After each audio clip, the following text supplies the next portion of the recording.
olhos do Pai. Você é uma obra-prima que Ele planejou. Com suas próprias mãos pintou a cor de sua pele, os seus cabelos desenhou, cada detalhe num toque de amor.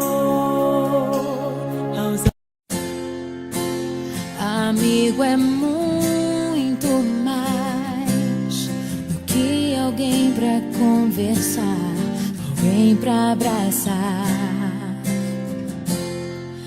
Amigo é uma bênção que vem do coração de Deus pra gente cuidar.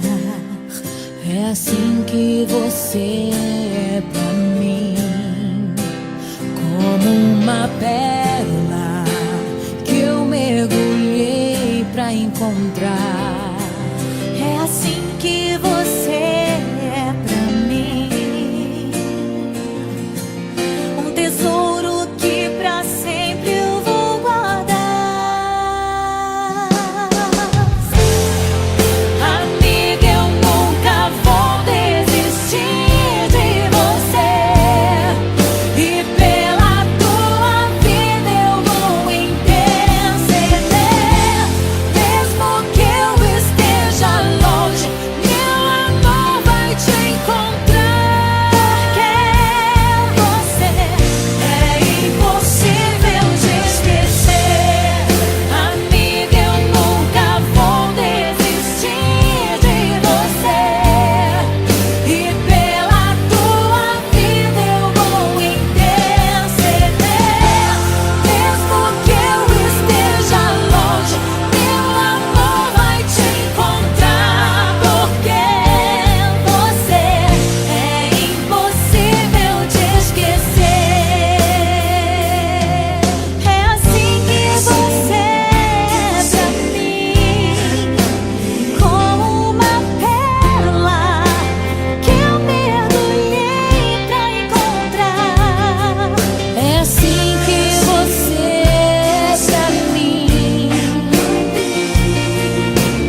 Onde está você agora?